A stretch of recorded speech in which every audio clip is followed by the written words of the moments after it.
What episode? 83, episode 83.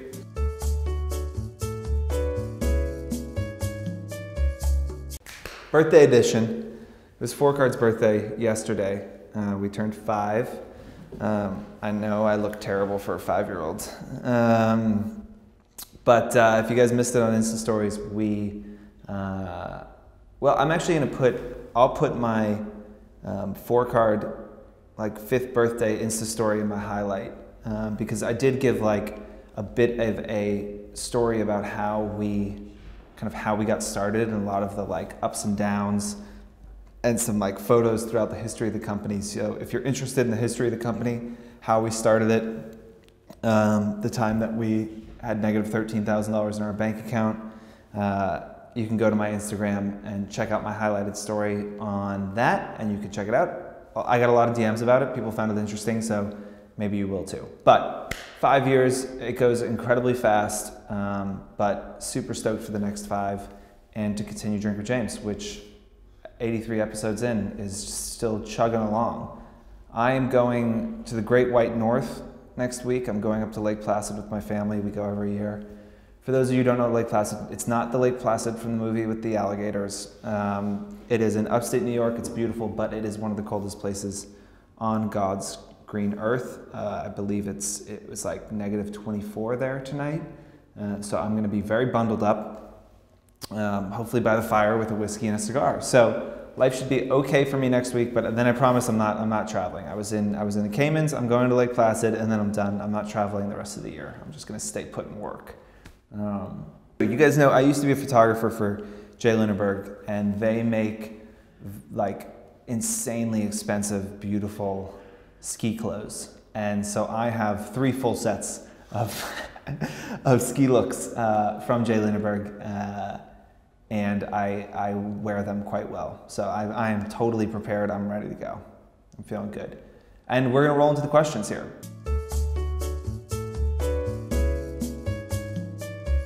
So, question 1, any best practices for the first post? So let's say you're like, cool, I want to start a blog, I want to start an Instagram, I want to start a YouTube. How do I do it? Do I need to build a bank of content? Do I just do it? This is a question I've heard a lot of times, especially with people trying to get into YouTube. They think, oh, I need to like get the first 5 done. I think that's bullshit. I think you just do it. Look, the first photo on my Instagram feed is a shirtless photo of me riding an indoor trainer with one of Instagram's terrible filters. If you don't have anything to do for the next hour and you want to just scroll, you can eventually get back there. I was the 1200th user to sign up for Instagram, so you have to go back quite far. But your first post, I don't think matters. I don't think if you're starting a YouTube channel today, I don't think you need 4 videos to publish right away. You just have to be committed to actually publishing them consistently. I mean, I think of Drink with James as an example. We started with 1 video, but then Tim just made sure that we added a new video every week and that we were consistent. And it's just that it's less about building up a bank or having a plan for exactly what you're gonna do for your first ones than it is about just being consistent. We talk about product market fit. I know it kind of confuses y'all, but we've talked about it enough now that I think we'll just continue to run with it. But what you want to figure out early on is, am I doing something that people like and they're responding to? And you get that, I think you get that feedback pretty instantly of if people think this is good or not. We just launched a new video series, or new email series for brands recently, and sent the first one out and got 15 emails back, people being like, this is so great, I'm so excited for the rest of the series. It's just that little thing that when I talk about product market fit, it's that little thing of instantly people come back and say, I'm interested in this, this is good, keep doing this. So get your content out there, be consistent, and challenge yourself. I actually, just a very good friend of mine who runs this amazing wine shop in upstate New York called Kingston Wine Co. Tim will throw the Instagram up here. This guy's like a total character, and I've been trying for years to get him to do video, and he just speaks so beautifully about wine and tells these amazing stories about vineyards. And for years he hasn't done it because he's like, I don't have the equipment, I don't know how to shoot video, I need to build this content up, I need to have a plan on how I'm going to do this, I need to start a YouTube. And I saw him a couple months ago, and I was just like, just give me this. This is what I want for Christmas. 8 weeks in a row, 1 video a week, shot on an iPhone and published on Instagram. That's it. Just do that and just see if it works, you know?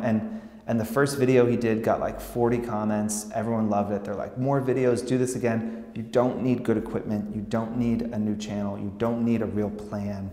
You just put something out there and see what the world throws back at you, because if you hear crickets, I'm not saying you should stop, but if you hear crickets after 6 months, then maybe you should shift your focus a little bit. But I think you need to just get started, be consistent, and set a goal for yourself. For my buddy Mike, I was like, 8 weeks, just do it for 8 weeks, give me that. And if after 8 weeks you look at it and say, this didn't really work, I didn't get any comments. I mean, he posted his first video and sold 10 bottles of the wine the next day. Somebody came in and said, I'll take 10 bottles of that wine you talked about on your Instagram, and so it's like, you look for those feedback mechanisms to tell you you're doing a good job, and you run with that. So I say go for it. If you didn't want to listen, go for it. You don't need a plan, do it.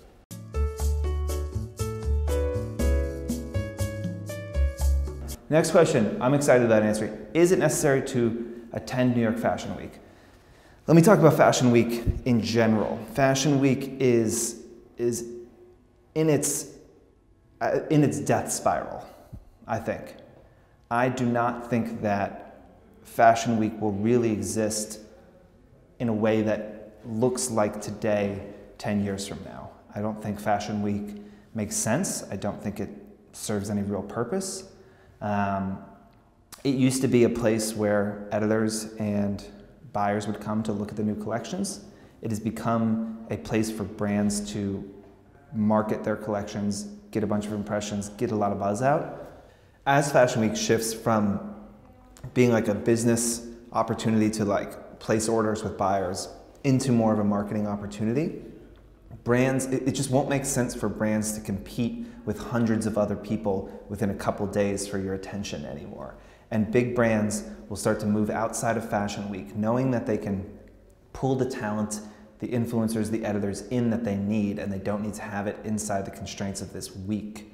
You already see Alexander Wang just said today, he's no longer doing Fashion Week. A lot of big names are pulling out of Fashion Week. Saint Laurent did their show last year in LA instead of New York. Fashion Week is an antiquated institution that will die in the next decade, is my prediction. So, is it important for you to go there? Depends what your blog is. If your blog is a personal style blog that focuses on easy outfits that you can wear every day, no, why the fuck would you go to Fashion Week? It doesn't make any sense. If you are promoting a lifestyle and I guess let me step back and say, if you want to go, fucking go to Fashion Week. I think that it can be pretty fun. I think it can also be like high school.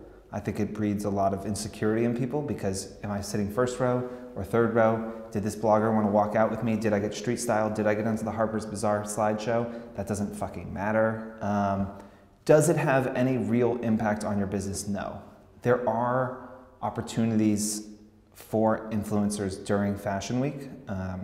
There's a decent amount, brands, especially fashion brands, obviously, want to activate inside Fashion Week. So going to Fashion Week and having that content there helps you become, what's the word I'm looking for? Helps you get like consideration. Going to Fashion Week, as more and more brands try and activate inside of Fashion Week, you have to be there to be able to get any piece of that pie and any of that money. So if you've never been there before, brands aren't going to be able to look back at your content and say, oh, they go to Fashion Week, right? So I think that it can be important in that way. It's a terrible time to build brand relationships. It's a terrible time to do meetings. Everyone is super, super busy. It's difficult even for brands to notice your content. You have to understand these are, for a lot of brands, these are $1 million productions putting these shows on, and they last 12 minutes, and then they have so much work to do in the next 24 hours. So the chance that they're gonna see your Insta stories or see your Instagram post that you did on the brand is basically zero. That said, it is glamorous, and it is something that I think a lot of people aspire to be able to come and do. And if you've built a following and you have the ability to get into shows and to walk in front of street style photographers and to watch beautiful pieces of art essentially walk down a runway, then I think you should take that opportunity. I have seen some fashion shows that were things that I will never forget. They are singularly beautiful experiences. They are these physical manifestations of a team's creativity, and they're really special to watch, and they can be a lot of fun. And I think if you go into it saying that you're lucky to attend something that most people who have interest in fashion will absolutely never be able to attend, and you can feel like you're going there to appreciate the artistry of what these brands and these artists are doing,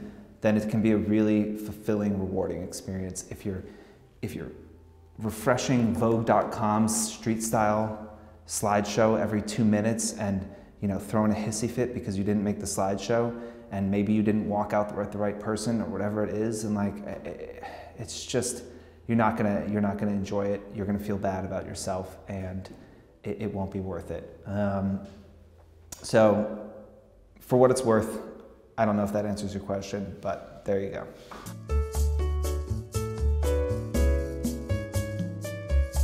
Last question. Influencers got good following, 73,000 followers, high engagement, growing really fast, just graduated from college, congratulations, kids stay in school. Getting a lot of people, brands reaching out to them, but at rates that are just ridiculously low. I'm not gonna call this account out explicitly because I didn't ask for permission to say so, but I will say that I did look through the account, and a lot of it is beach photos. There's a lot of swimwear. It's a very Florida-centric looking feed. When you pigeonhole yourself into a niche, there are pros and there are cons, right? If you are someone that looks great in a bathing suit, I don't. I look like a pale scarecrow. It's really unfortunate. But if you look good, awesome. Like, a lot of people like to see that, and you can get a lot of growth onto your account. The flip side of that is that there aren't a huge amount of brands that it would make sense to work with. Brands need to be able to look at your feed and see themselves in it. They need to be able to look at the photos that you do, look at the content that you create, and they need to be able to envision what their brand looks like inside of this place. And when I talk to influencers, we talk about the Michelle Take Aim Challenge all the time. If you haven't watched that episode with Michelle, you definitely should. But I often say that influencers should be creating content that is high engagement, content that their audience really engages with. And then sometimes you need to create stuff that brands are gonna really like. Brands want high quality, beautiful imagery. They want editorial level imagery. They want, stuff that is chic and elevated and luxury and all of those things. And so if you optimize too much for one or the other, I think you lose an opportunity. If everything you do is just too polished, people won't know who you are and it won't feel authentic. If it's too like, oh, I'm just doing the thing that gets a lot of likes, brands might have a hard time seeing themselves in it. And this is something Michelle has enough power that she gets to do whatever she wants because she's such a big following. But it's something she struggled with as well, is that brands don't want her to use an iPhone to take the photo. They want something high quality. So it is a challenge that she's had. So for this specific account, and then extrapolate it out to all of you who are trying to get more brand work, think about the brands you want to work with and say, how would that brand, if they looked at my feed, would they be able to see themselves in my feed? And if you can't say yes to that emphatically, one good exercise to do is to start just incorporating those brands. If you say, well, I really want to work with Reformation, then start posting about Reformation and try and do it in a way that you feel like the brand at Reformation will look at it and say, there's someone I want to work with. So, is this making sense? Yeah. Okay. If you're asking too much of a brand, if they have to look at your feed and envision what it would look like for them to be on that feed, if it's totally outside of the niche that you generally post in. If you've never done a travel post, but you want to, and you email the Four Seasons and they don't get back to you, and you say, why don't you get back to me? It might be because you've never posted about travel before. You know, we had an episode with JC where she said that like she wanted to work with the Four Seasons, so she stayed at the Four Seasons one night, like saved up, stayed at the Four Seasons, posted about it and sent it to them. They were like, ooh, okay, this is what it looks like when you stay at the Four Seasons. So I would try and, you know, if you're frustrated because you're not getting the kind of brand work you want, let's break it into smaller parts. What brand work do you want to get? Step one. Can you afford to purchase something from those brands? You can leave the tags in and return it. Don't die. You didn't hear it from me, but just fucking leave the tags in. Doesn't matter. So buy those things, shoot them, send them to the brand. That's a good starting place. Last comment, again, most brands are New York, LA centric. That's, you know, for America, that is 90% of the brands like focus. These are by far the biggest markets. These are by far the biggest focus. If your feed looks too much like it doesn't make sense in either of those cities, again, that could be a good thing because you may want to work with Florida influencers or Chicago influencers or Nebraska influencers, and that is absolutely a positive, and it is something that I think can be a really valuable thing. The flip side is that, like, for brands not looking to fill that niche, it's going to be hard for them to work with you. So look at Fashion Chic Styling, Erica Hoyda from Fashion Chic Styling. She lives in San Diego. You would have absolutely no idea. It looks like she either lives in downtown LA or in New York City. So 90% of the dollars in this industry are in New York City. New York, people that live in New York City really love New York City, and people want to work with people that they feel like they understand. An easy way to game that system, if you don't live in New York, is try and make some of your photos look like you're in New York. Shoot on the street, don't involve palm trees, try it, you know? It worked for Eric, it works really well for Erica. I think people are very surprised when they hear she's from San Diego. And I preface this by saying, if you're not interested in getting brand work and you just want to grow your following, then fucking don't listen to anything I'm saying. Post whatever you want and like throw your swimsuit photos up every day. But if you want to work with more brands, you're going to have to incorporate some of these brand-friendly posts into your feed so that they can look at it and say, okay, I get it. So, ladies and gentlemen, boys and girls, children of all ages, that's it. That's it for episode 83. I've got drinks at one of my favorite places in New York City, which is Raoul's. If you haven't been, it's amazing. Last time I was there, I sat at the bar next to the guy, I don't know his actor, the gray-haired dude from Mad Men. John Slattery. Who played who? Roger Sterling. Yeah. Dude who played Roger Sterling, sitting there drinking a fucking martini, eating a steak in a suit at Raoul's. It's perfect. Cheers.